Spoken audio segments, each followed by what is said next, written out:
Tapi saya merasa kendala ini bukan merupakan suatu rintangan, ya.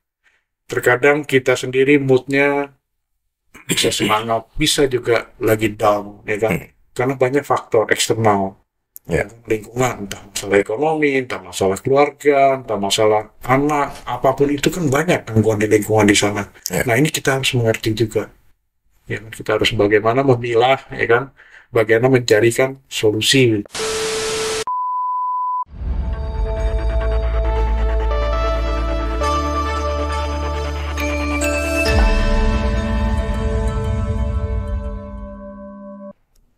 Semangat pagi, Rosyanto atau Pak Suyanto nih saya panggilnya.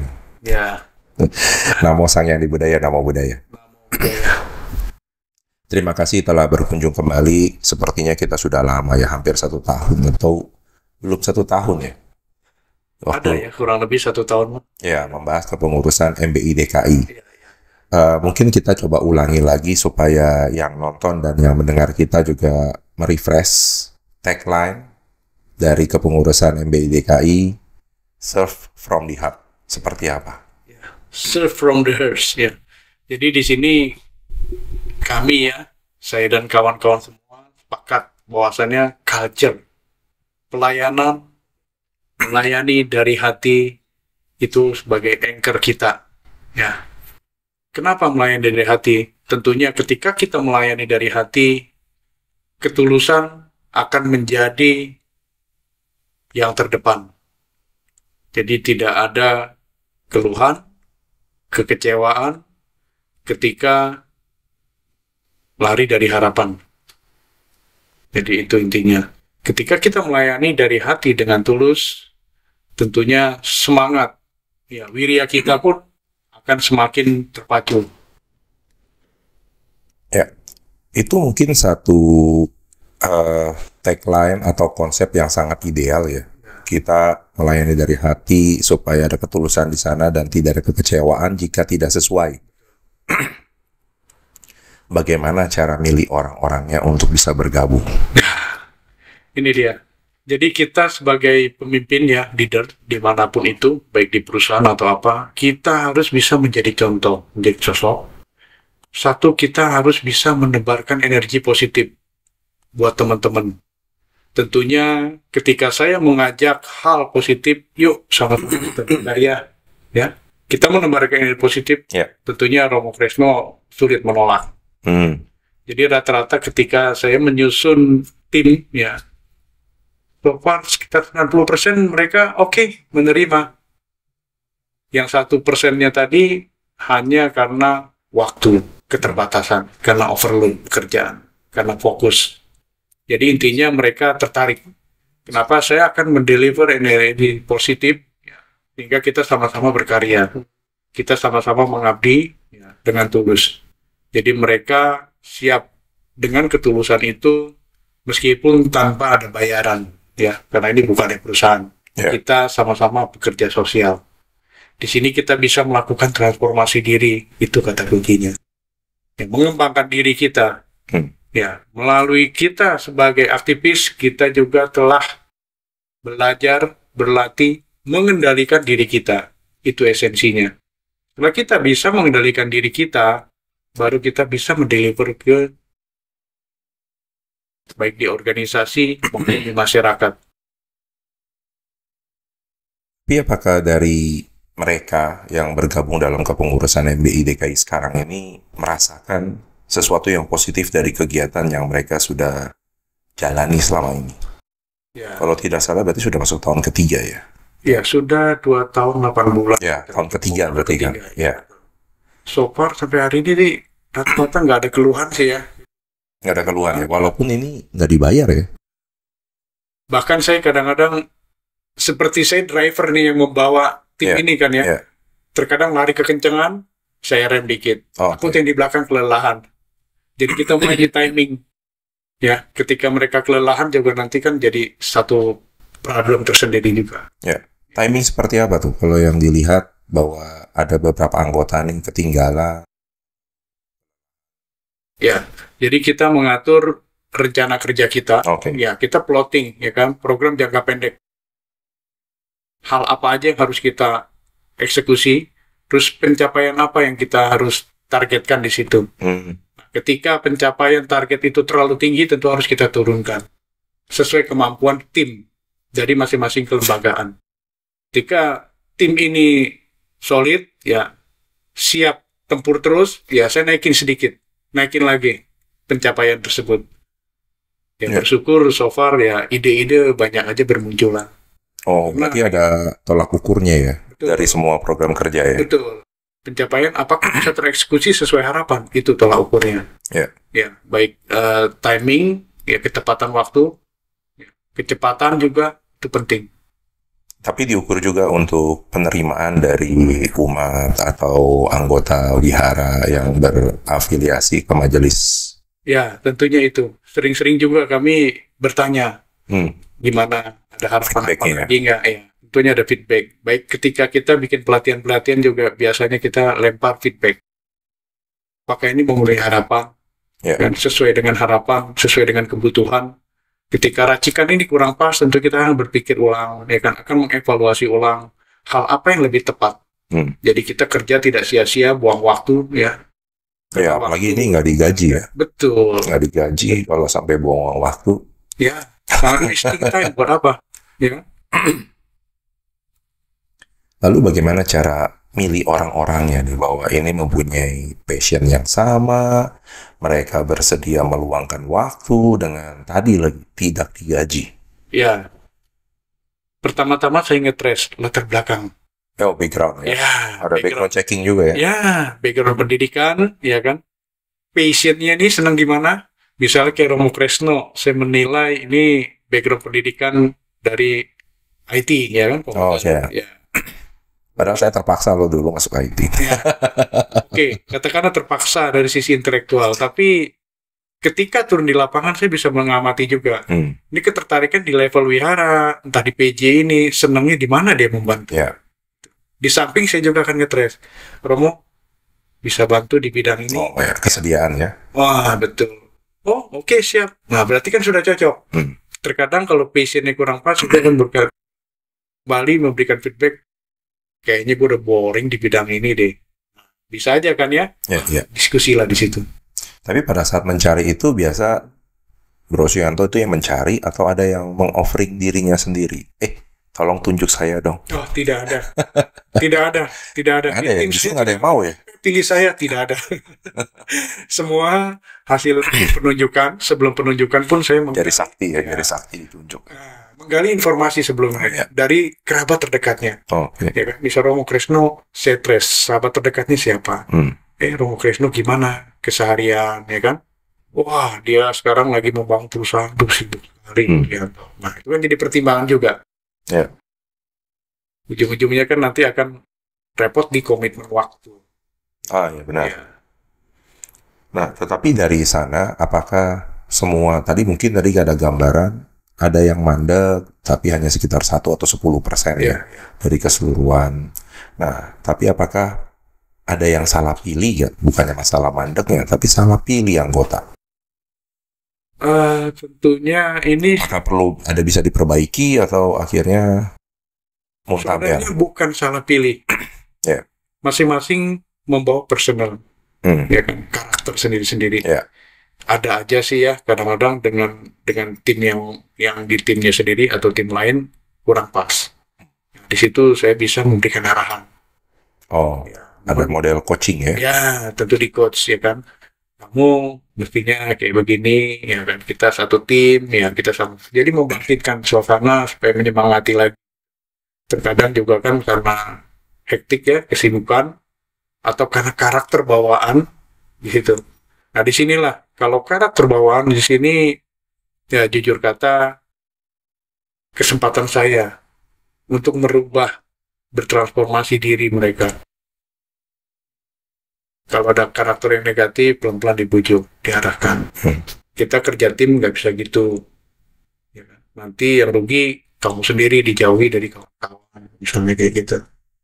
Kita kerja tim harus bisa berkolaborasi satu sama lain. Kita bukan menjadi sesuatu yang hebat, yang super, yang jago, tidak bisa. termasuk saya juga, saya butuh ya kan tim, butuh kalian semua yang membantu saya. Karena saya juga ada keterbatasan. Saya cuma bisa mengelaborasikan, mengkolaborasikan, sehingga bisa mewujudkan visi dari organisasi ini menjadi nyata. Kalau sampai, apakah mungkin ini baru berandai atau tidak tahu sudah pernah terjadi ya? Mentoknya bukan di anggota, tapi di Bos Yanto sendiri. Wah, mungkin udah kelelahan atau apa. Bagaimana nih cara merisetnya? Ada. Nah ini boleh yang saya yakin banyak punya hal yang serupa. Jadi kita saling memperkaya. Betul. Saya juga di samping di organisasi sosial tentunya juga mesti menjadi pemimpin di perusahaan. Dari seorang pengusaha, saya juga ya quote and quote bukannya mau minta juga jabatan di mana-mana, tapi karena lingkungan mengarah ke saya sampai ya ketua RT belum ya? RT, itu saya tolak. Udah ditolak. Udah nggak sanggup. Kalau lurah belum. Lurah tidak tertarik. Belum ke arah birokrat lah. Jadi mindset saya lebih ke tertarikan di bidang sosial. Keagamaan. Sosial yang bukan keagamaan pun saya nggak itu tertarik. Jadi mengabdi di bidang agama buat saya bukan challenging, juga merupakan cita-cita saya dari kecil. Ingin bisa berkontribusi terhadap agama. Di samping sayanya sendiri juga melakukan transformasi diri di situ. Belajar bersama-sama kawan-kawan di lingkungan yang positif. Ya, kita sama-sama mengenal Dharma, kita sama-sama berlatih, kita sama-sama turun melakukan pelayanan. Itu merupakan wujud aksi nyata dari praktek Dharma. Ya, karena harusnya ajaran Buddha itu kan sesuatu yang bisa diaplikasikan, diimplementasikan, bukan sebatas teori. Jadi ketika kita bicara suatu masalah, sebetulnya masalah ini bisa dilihat atau ada penyelesaiannya, bukan sesuatu yang buntu ya. Betul. Oke. Carikan solusi dan terbaik. Pada saat masalah itu justru adalah saat terbaik untuk berlatih ya. Bertransformasi, baik membantu transformasi atau mentransformasikan diri kita sendiri ya. Nah, tapi tadi kalau cara merisetnya gimana dari Bos Yanto? Pas lagi jenuh begitu? Biasa saya healing. Ya, tentu quality time ya buat keluarga juga. Nah, ini keluarga jadi pendukung ya. Pendukung. Tentunya waktu saya juga di tengah kesibukan tetap saya berbagi waktu. Seperti hari ini di hari-hari Sabtu begini juga saya kalau tidak ada kesibukan di organisasi tetap saya ngantor. Ya, di Sabtu kan lebih senggang, biasanya kita bisa ngobrol dengan karyawan, ya, dengan tim, lebih banyak waktu. Jadi saya orangnya nggak bisa diem. Ada waktu buat keluarga, yaitu yang saya alokasikan juga. Ya bersyukur juga di sini keluarga, mulai dari istri, orang tua saya, anak semua mensupport. Ketika saya lagi ada sesuatu mencari solusi yang jenuh begitu, mereka bisa membantu mencarikan solusinya. Bagaimana kalau teruskan dulu? Kalau saya gampang, healing aja. Mau kemana? Jalan-jalan dulu. Lupakan semua, tinggalin. Kalau ada anggota dalam kepengurusan yang keluarganya kurang mendukung nih kegiatan organisasi. Prinsipnya sih sebenarnya kita melakukan suatu kebajikan. Jadi keluarga harus tahu hal ini dulu ya. Betul, mempraktikkan Dharma bersama-sama di tim. Ya kan? Intinya adalah saya dan kawan-kawan juga harus mengenalkan diri ke keluarganya masing-masing. Paling tidak istrinya tahu lah siapa Suyanto, ya kan? Siapa tim yang lain-lainnya. Jadi mereka akan menilai sendiri. Juga saya biasa pakai triknya melibatkan mereka. Ya, ketika ada acara apa, selalu saya ajak. Family gathering.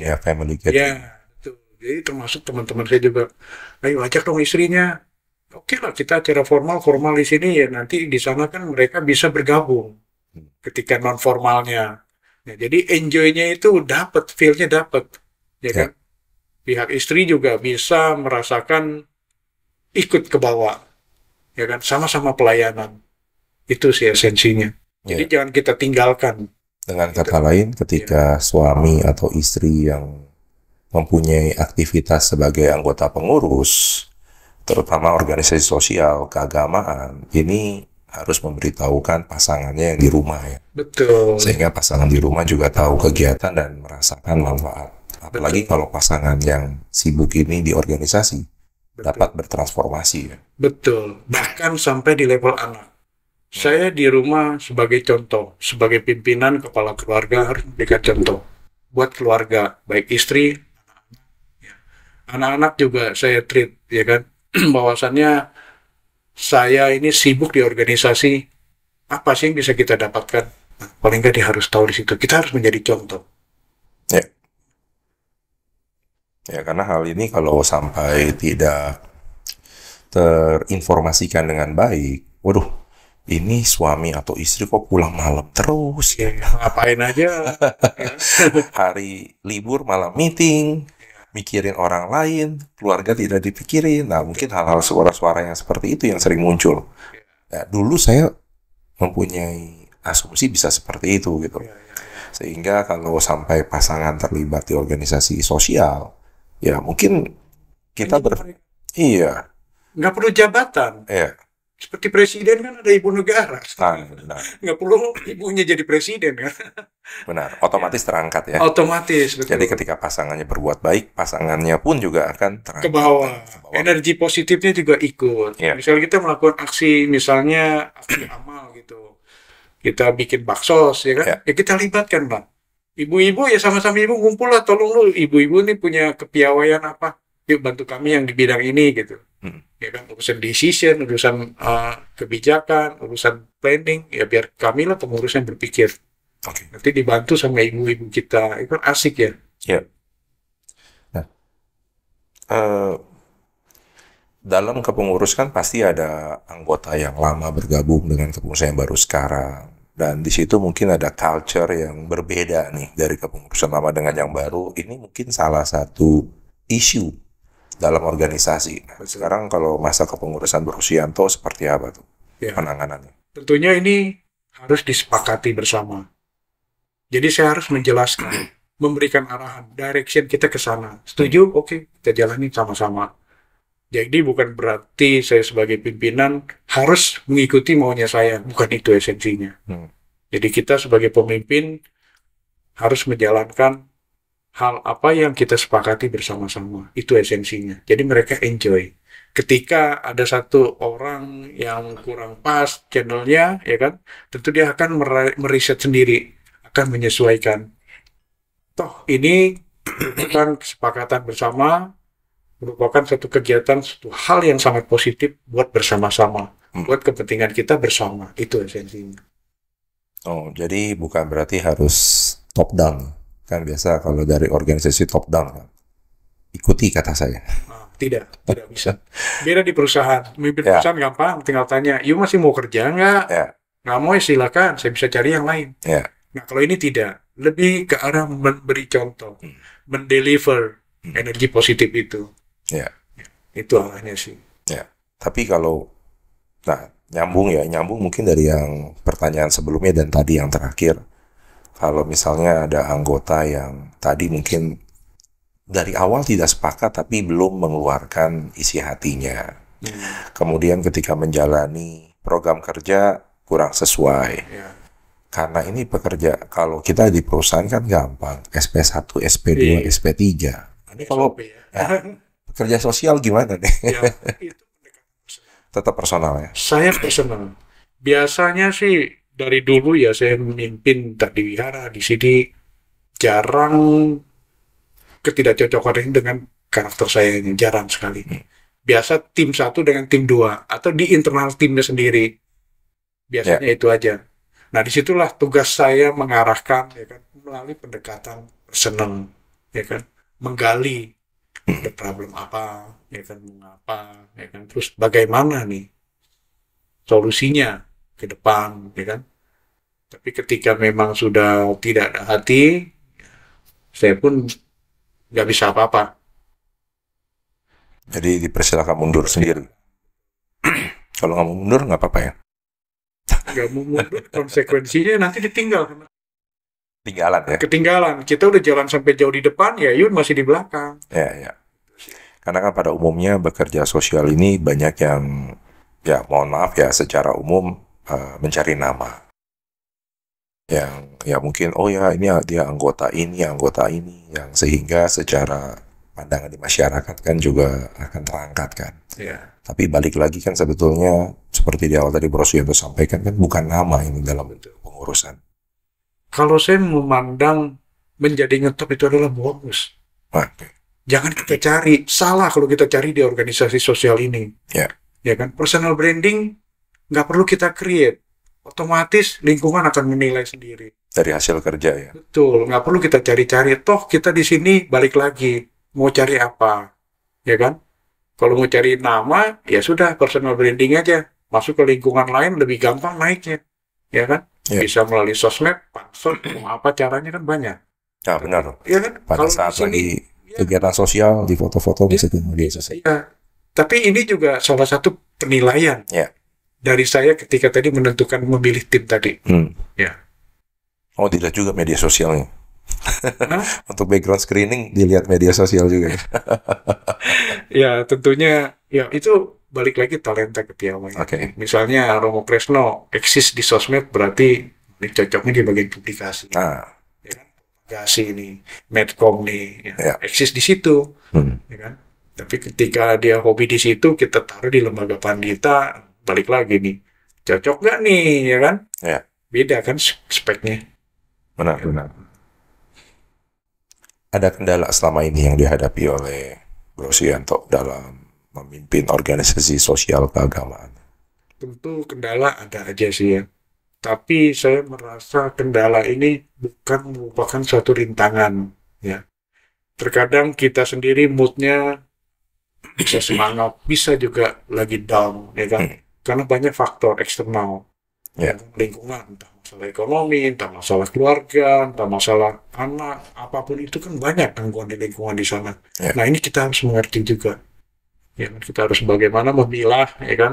Bagaimana mencarikan solusi, bagaimana kita bisa membantu tim kita. Ketika kamu lagi hektik, oke lah, nggak apa-apa kamu stay dulu, ya kan, di tempat, cukup menerima update aja, ya kan, planning-planning yang kita sedang kerjakan, yang sedang kita eksekusi, cukup update itu aja. Bukan berarti kita tinggalin. Ya. Jadi ketika sudah siap lari, ya silakan nyusul, kita jalan. Istirahat dulu ya. Istirahat, break Dulu. betul. Ya. Tapi justru masalah ini bisa menjadi sesuatu yang positif ya. Ya, Seperti kejadian beberapa waktu lalu COVID, malah banyak kegiatan yang sifatnya dulu belum pernah ada jadi diadakan. betul. Jadi kalau saya sih merasa ini bukan merupakan suatu hambatan. Malah menjadi suatu tantangan. Ya. Kita dituntut pikir out of the box. Ya. Ketika orang lagi susah seperti itu, inilah kesempatannya kita membantu mereka. Ya kan? Kalau ketika lagi nggak ada problem, ketika lagi happy-happy, enjoy aja, mereka nggak butuh kita. Ya kan? Jadi komunitas lah menjadi tumpuan harapan mereka sedang kesusahan itu. Benar. Dan kalau saya coba ngambil beberapa poin dari yang disampaikan Bro Suyanto dari diskusi kita pagi hari ini, saya bandingkan dengan dasar Raja Dharma. Raja Dharma. Ya. Di situ ada kata kunci, saya dari 10 ada 1 nih. Ya. Mirip nih, itu adalah Madawa. Gentleness. Wah, ini yang nanti kalau ada yang mau tahu itu Madawa apa, saya berharap saya tidak mau jabarkan sekarang. Tetapi yang tadi sepertinya tuh sangat berhubungan, salah satu kepemimpinan yang dilakukan oleh Bro Suyanto adalah Madawa ini. Madawa seperti apa? Silakan cari. Jangan dikasih tahu semua. Biar rajin ya, menjadi bongkar-bongkar ya. Iya, dan yang kedua poinnya sebagai anggota harus mempunyai parijaga. Ya, kalau ini saya kasih tahu. Bermurah hati. Kemurahan. Iya, kalau yang tadi yang pertama sudah cari tahu, tapi yang kedua saya kasih tahu. Kemurahan hati itu penting. Ya, tadi kan ketulusan kan. Itu hampir ya mungkin terminologinya katanya berbeda, tapi secara arti terminologinya itu mempunyai kemiripan. Ya, karena tanpa itu untuk bergerak ini akan sangat sulit. Kita akan merasa bahwa apa untungnya saya? Betul. Ya kan, semua pasti pada saat kita melakukan kegiatan yang dilihat adalah benefit. Betul. Kalau memang tidak ada benefit, baik secara value, baik kan kalau kita bicara value itu ada tangible sama intangible, yang terlihat dan tidak. Itu profit oriented loh. Nah, itu dia. Sehingga kalau seperti itu yang dilihat awalnya bukan masalah, karena kalau transformasi kan sifatnya relatif, tidak terlihat nih, abstrak. Betul. Nah, tapi kalau yang dinilai adalah benefit, oh iya, saya dapat nama baik, saya dapat ini. Padahal itu adalah bonus. Bonus, betul. Apa yang telah kita lakukan. Sebenarnya dasar Raja Dhamma ini adalah hal untuk melatih diri kita sendiri, membina diri kita sendiri. Dari ke-10 poin itu, kesemuanya merupakan keterikatan satu sama lain, bukan diri sendiri-sendiri. Mulai dari berdana, ya ke dermawanan itu merupakan fondasi utama. Ya kan, kemoralitasan, ya kan, tentunya meskipun kita sebagai tidak pemimpin, kita sebagai pemimpin diri sendiri loh, ya kan, kesantunan, benar, tidak menimbulkan pertentangan, ya kan, tidak menimbulkan kekerasan, itu penting buat diri, self assessment diri kita sendiri, ya kan. Ketika kita bisa belajar mengembangkan diri, baru kita bisa memimpin orang lain. Itu kata kuncinya. Seperti yang Buddha Guru Agung kita katakan dalam Iti Utaka 122. Ya kan? Kita melakukan apa yang kita katakan. Kita mengatakan apa yang kita lakukan. Bukan NATO ya? Ya, bukan NATO. Ya. Juga bukannya Omdo. Ya kan? Mengatakan yang bukan kita lakukan, ya kan? Jadi hal itu yang kita kerjakan, hal itu yang kita katakan, ya kan? Tiada dusta. Benar. Nah, kalau kendala bukan sebagai hambatan, tapi sebagai tantangan. Kalau dengan program kerja yang sudah dilakukan, sebetulnya itu program kerja yang untuk men-challenge para anggota organisasi tim, atau ada penyesuaian terhadap kebutuhan. Betul. Pertama, sebelum menentukan program, saya melakukan analisa kebutuhan. Mapping, pemetaan di level bawah. Need-nya apa? Kebutuhan apa? Dari dasar kebutuhan itulah kita meng-create bagaimana menjawab program kerja ya. Betul. Jadi kita bukannya bikin program kerja ngawang-ngawang di atas awan yang nggak jelas, ya kan, nggak tahu buat apa sasarannya, goalnya apa, ya kan. Juga kalau saya melakukan suatu program kerja itu berpikir meng-create-nya itu jauh ke depan. Sekarang sebagai fondasi, mungkin nanti next penerus saya tinggal lanjutkan, goalnya itu jelas di depan, apa goalnya, dengan direction yang jelas. Itu. Samping tadi fondasi utama adalah culture tadi, apapun itu culture. Termasuk kita di perusahaan juga sebagai karyawan tentunya harus bekerja dari hati kan ya. Kalau kita profit oriented terus, kita sering nggak nyaman loh. Diri kitanya nggak happy loh. Ya kan? Ngejar uang, materi. Tapi kita nggak enjoy. Dengan lingkungan kita nggak enjoy. Buat apa? Hanya memaksakan diri ya? Betul. Tapi justru banyak loh sekarang yang Gen Z itu menilai, saya dapatnya cuma segini, ya udahlah saya bekerjanya segini aja. Iya. Kalau saya digaji segini, baru saya kerjanya segini gitu. Itu kalau saya menilai sih kurang tepat ya. Kurang tepat. Reward akan jalan dengan sendirinya, ya kan? Sesuai dengan kemampuan, kepiawaianmu apa, itu yang dibayar orang, bukan intelektualitas. You profesor, doktor apa nggak guna, bisa kerja apa nggak? Ketika saya men-screening karyawan yang baru masuk, ijazah sih formalitas buat saya. Paling sesuaikan spek, butuhnya apa, butuh S1, butuh ini, butuh itu. Kalau enggak. Yang utama ditanya apa? Kamu bisanya apa? Kemampuan ya? Skill. Ability. Ya. Skillmu apa? Passionmu di mana? Itu bisa saya nilai nanti. Di awal-awal beberapa bulan bekerja bisa kelihatan gitu. Ada hal lain yang bisa disampaikan selain dari yang kita diskusikan, mungkin belum saya tanyakan, terkait dengan organisasi sosial, passion, kemudian kepemimpinan yang diperlukan. Ya, kata kuncinya adalah pengendalian diri. Kita belajar mengendalikan diri. Apalagi ketika kita bertugas ya, menggunakan atribut organisasi, ya kita harus pandai-pandai membawa diri. Kita membawa jati diri sendiri dan organisasi yang kita bawa. Bagaimana perilaku kita lebih terjaga di situ. Itu esensi latih diri kita sebenarnya. Kalau ada yang mengatakan berbuat sosial itu nggak harus bergabung di organisasi. Nah, bagaimana tuh? Sulit. Sulit ya? Bisa kita lakukan hal kebajikan pun di mana-mana. Ya kan? Tapi ketika kita bergerak bersama, dalam langkah yang sama, satu tim, akan hasilnya berbeda. Jauh berbeda. Lebih optimal, lebih efektif. Ya, itu kata kuncinya, kita bersama-sama. Dan yang pasti impact-nya atau hasilnya akan lebih berasa. Effortnya akan lebih beda. Dari sekeliling kita. Betul. Kalau kita bergerak sendiri, ya kita piawai kemampuan kita cuma di level itu, ya kan? Kita nggak bisa menguasai semua bidang, ya kan? Romo Kresno punya skill lain dengan saya, ya kan? Skillful. Yuk kita gabung, kita kolaborasi, kita sinergikan. Jadi ada matematika sinergi. Ya. Jadi bagaimana kita mengaplikasikannya bukan berarti kita bersinergi itu bekerja sama. Kalau bekerja sama tentunya 1 tambah 1 adalah 2. Ya kan? Juga kita berkolaborasi bukan berarti merugikan atau merusak. 1 tambah 1 jadi setengah. Atau kita bukan kompromistis. 1 tambah 1 menjadi 1,5. Itu kan kompromi 1,5 kita sepakat, ya kan? Tapi kalau kita bisa mensinergikan, mengkolaborasikan, jadi 1 tambah 1 akan menjadi 3 atau lebih.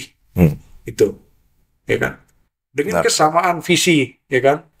Apa visinya? Yuk, goalnya apa? Kita jalan bareng.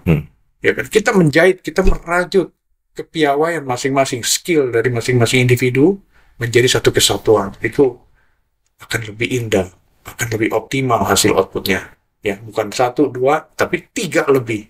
Ya kan? Daripada 1 orang yang melakukan, ya. Betul. Akan multiply. Juga multiply efek. Dan yang pasti ketika bergabung di organisasi kita mempunyai panduan. Ya. Betul. Berjalan di rel, panduannya jelas, sehingga pengendalian diri tadi itu memang betul dapat diterapkan. Ya, tentunya di organisasi kan kita ada aturan. Ya kan? Yang tertuang di dalam ADART. Ya, kita ikutin itu aja. Program kerja kita di mana berada levelnya. Kalau kita masih ada atasan, seperti saya di PD kan ada atasan di PP, ya kan? Kita harus inline dengan atas, ya kan? Kemudian ke bawah juga kita harus sinkron tadi, ya kan? Jadi program kerja kita yang dari atas yang diturunkan kita sesuaikan, adaptable.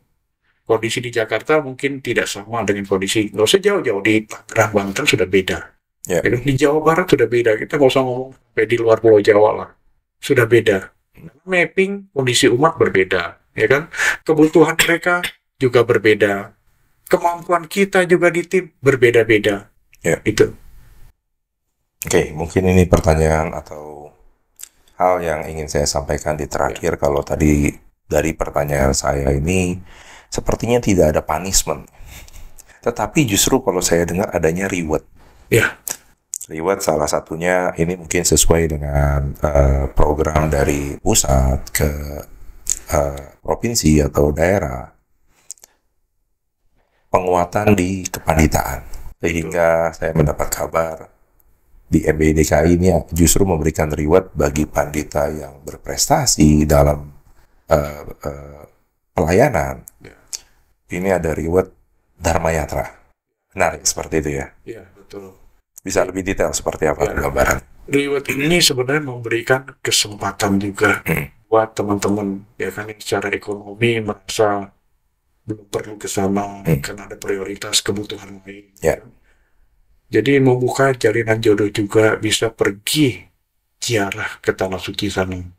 Karena nggak semua orang yang mampu bisa pergi loh. Ya, saya sudah ngalamin beberapa kali ketika di sini travel dulu, ya kan. Saya mengamati, loh kenapa kok nggak jadi sih, tiba-tiba sakit, tiba-tiba ada aja gangguan ini, itu.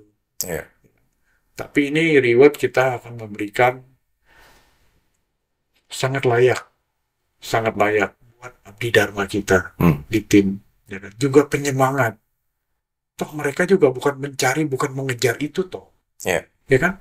Ya bonus buat pribadi kita di sini. Bonus makin kebajikan. Ada yang mengikuti, atau menyertai. Seperti bayang-bayang kemanapun kita pergi, akan mengikuti kita. Jalan aja, lakukan saja. Tadi ketenaran, top apa dikenal, itu kan, itu mau bonus, bukan target kita. Seperti reward ini ketika menghampiri, terima, itu jodoh karma. Karena mungkin ada sebagian dari kawan-kawan kita menjadi pandita juga awalnya nggak tahu ada reward ini ya. Ya. Iya, tetapi ketika sudah jadi pandita, ternyata ini ada satu bentuk penghargaan. Ya, betul. Kita nggak bisa pungkiri ya, manusia juga masih perlu. Ya. Seperti itu. Ya. Apalagi ini kan ke tanah suci, boleh dibilang, kayak tadi saya katakan, nggak semua orang berkesempatan. Ada uang belum tentu ada waktu. Ada waktu belum tentu ada kesempatan juga. Iya. Jadi surprise gitu. Sebagai penyemangat juga ketika turun ke lapangan, ya kan? Jadi rajin. Benar. Doping. Benar. Nah ini plusnya nih banyak justru ya. Aktif di organisasi untuk belajar pengendalian diri, kemudian penerapan dasar Raja Dhamma. Berdiri juga. Ya, dan ada reward. Tidak ada punishment loh, ini hebatnya nih. Tanpa punishment ya? Iya, tanpa punishment. Ya, punishmentnya mungkin yang tadi. Punishmentnya karena hal-hal yang mungkin tertinggal, tapi itu pun bukan satu bentuk punishment, tapi adalah satu bentuk healing, supaya dia dapat mereset bentuk kelelahannya, sehingga bisa lari kembali ya. Iya. Dan ketinggalan kereta. Benar. Ya kan? Ketinggalan kereta berarti kamu ya nggak hilang kesempatan. Ya. Ya, untuk menebar benih kebajikan tadi. Ya, tapi masih ada kereta lainnya akan lewat ya. Ada kan ya? Kereta lain, kalau beda tim kan belum tentu juga. Ada butuh adaptasi lagi ya. Benar. Tapi kalau condongnya seperti ini akan ikut lagi ke pengurusan kedua nih, sepertinya nih. Atau yang ketiga juga, seperti presiden kita nanti. Kalau saya belum ada planning yang begitu. Belum ya? Saya bisa duduk di PD ini pun nggak ada rencana, nggak ada plan, nggak ada mimpi gitu loh, nggak kepikiran sih. Bahkan lagi itu ketika saya bebas purna tugas dari CD pun, saya pikir mau istirahat lah, break. Mungkin mau kuliah lagi, ambil S2 atau apa kayak gitu. Tiba-tiba jodoh karma ke saya, ya sudah. Ya, satu bentuk lahan baru ya. Satu bentuk. Memang challenging-nya sangat berbeda. Sangat berbeda. Ya, tapi yang pasti tujuannya sama untuk bertransformasi dan berbuat kebajikan. Baik, terima kasih Bro Suyanto. Masukannya sangat semoga dapat bermakna bagi yang menonton kita dan mendengarkan kita. Dan saya berharap di kesempatan lain kita dapat mendiskusikan hal yang lebih baik lagi yang bisa membawa insight sesuai acara kita Like of Wisdom. Jadi tentunya wisdom kita akan bertambah dan ini akan membawa satu hal yang baik juga. Tumbuh berkembang bersama-sama. Benar. Semangat pagi. Namo saya di budaya, namo budaya. Namo budaya. Terima kasih.